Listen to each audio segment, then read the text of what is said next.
Over the past decade, the value of tax-exempt property in Providence has doubled. The amount of land and buildings now accounting for nearly 40% of all property in the capital city. And that has renewed the debate of whether the tax-exempt institutions, including universities and hospitals, should be helping the city more financially.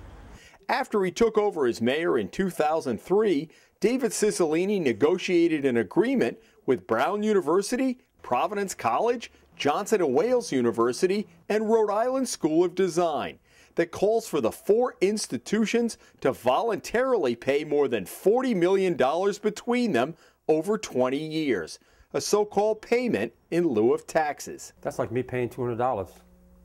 I mean, in ratio, if you look at the university, how much money they have, that's like me paying $200 on my taxes a year. In February, we introduced you to Tony Demings, who owns the Brooklyn Coffee and Tea House on Douglas Avenue, which doubles as a haven for budding artists.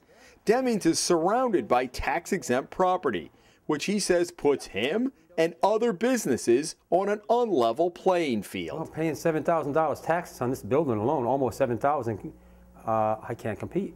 9 months ago, Demings raised the issue of vacant properties owned by Brown University and the Catholic Diocese of Providence, and whether they should go back on the tax rolls.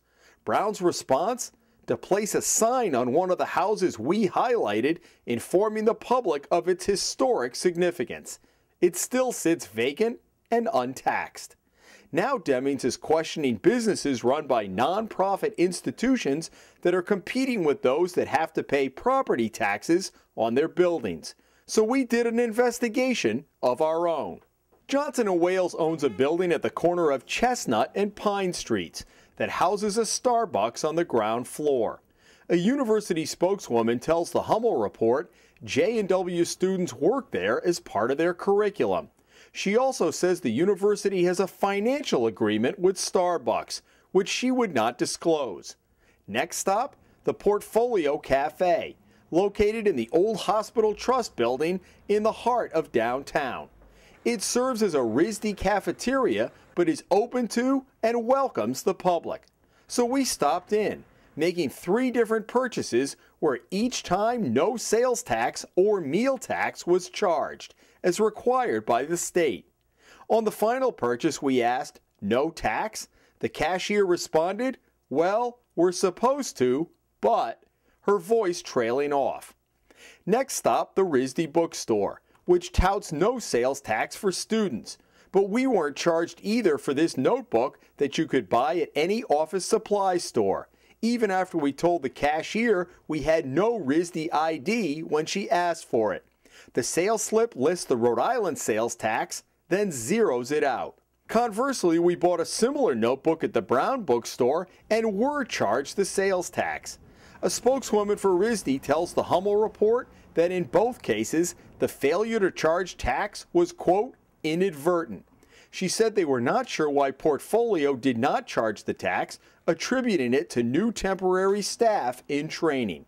As for the RISD store purchase, quote, we believe it was an inadvertent, isolated incident, and we will do our best to be sure it doesn't happen again by redoubling our efforts to remind staff of the policies for RISD student faculty purchases versus public sales and of the need to be diligent about charging as appropriate. If they're not charging taxes and they're drawing businesses away from the public sector, what's happening is the city and the states are not receiving the taxes. What's happening is like a funnel.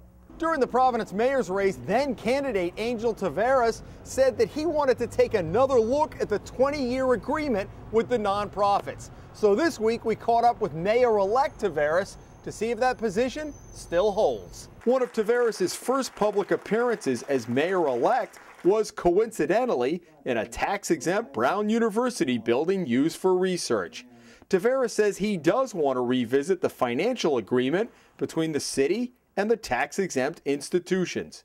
Then we asked him specifically about vacant buildings owned by the nonprofits. I think the whole relationship needs to be revisited. I think you bring out a good point in terms of vacant property, that it's not being utilized for any purpose, which could actually be on the tax rolls. So I think it's part of the relationship that needs to be revisited and find ways that we can work together that makes sense and that is fair to everyone, not only to the institutions, to the city, but to the other taxpayers of our city as well. And what about the failure to charge tax at the two RISD entities? I was unaware of that, but it's certainly something, now that you brought it to our attention, certainly something that is important not only for the city but for the state of Rhode Island, for obvious reasons. In Providence, Jim Hummel for the Hummel Report.